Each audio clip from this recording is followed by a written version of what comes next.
Just a warning before we get into this. This video does contain spoilers for RWBY Volume 8, Chapter 10, so if you haven't seen that, probably save this for later. Thanks. Hello, my name is Joe, and welcome to my channel.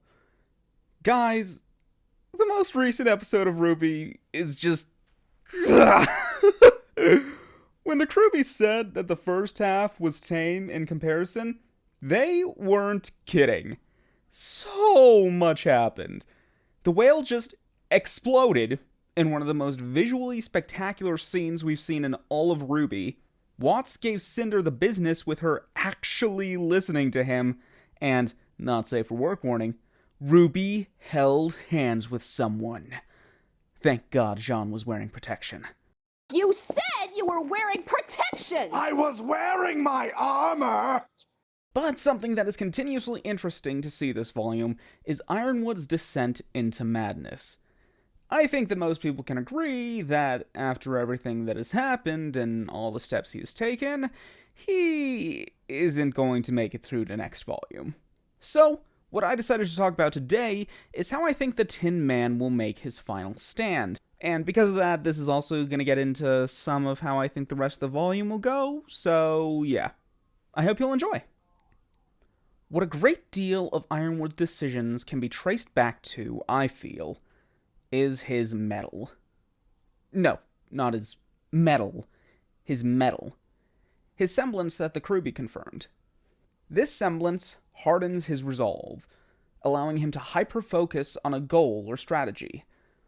This semblance is pretty weird, in my opinion, not gonna lie, but I think we can see it displayed to its full extent in this most recent episode.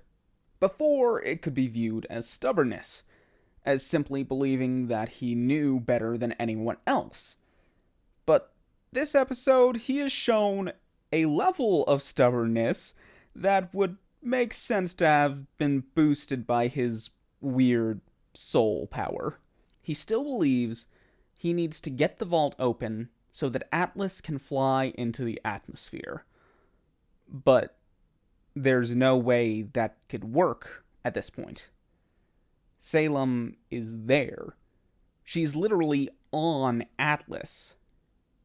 Even if they are able to get into the atmosphere, Atlas is still gonna be where Salem reforms herself. Ironwood is planning to trap himself and everyone else on Atlas in space with the immortal witch he has spent the last volume trying to run away from. He has become so resolved to this one course of action, believing it to be the only way to save humanity, that he's become blind to the fact it isn't possible anymore. What would be the logical course of action would be to run, to evacuate Atlas and Mantle and flee to one of the other kingdoms, take Penny as far away from the vault as possible, so that even if Salem does get the powers, it takes time to retrieve the relic as well. But instead, he continues down his doomed path, taking it a step further and threatening to destroy Mantle, killing all of those innocent people unless RWBY and co. bring Penny to Atlas. Yeah, that's, it's real nice there. Now that we have all that in mind, let's get into how I think things will go. So, the first thing we know for sure is that a confrontation between Ironwood, Crow, and Robin is coming. And coming really soon. Let's say before it happens, though, Ironwood has some form of mutiny. Either Winter, or Marrow, or Bill, one of his important lieutenants is going to turn against him. Maybe he ends up killing them, or they simply run away. Either way, this mutiny will put him in an even further deranged state, which we saw glimpses of throughout this episode.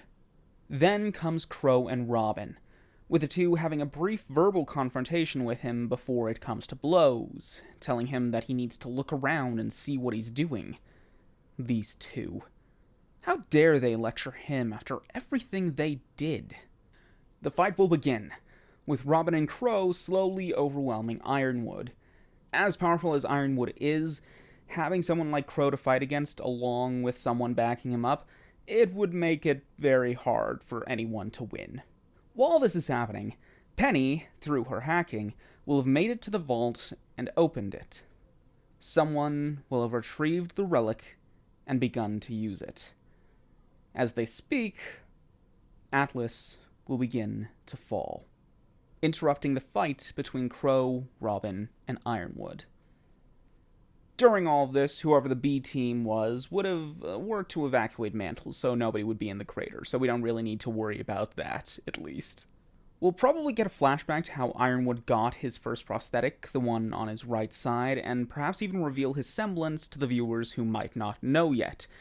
We'll return to the present to see his right-hand prosthetic was damaged in the crash, so it can no longer be used effectively.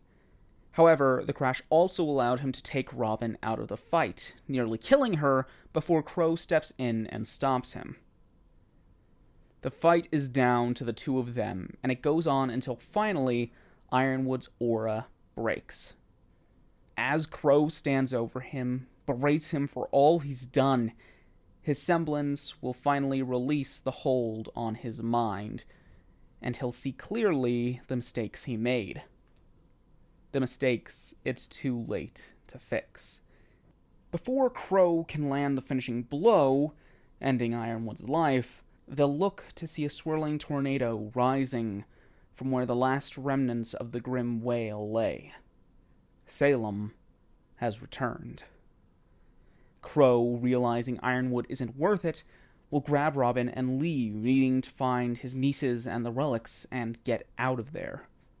Ironwood will be left on his knees, staring into his destroyed kingdom.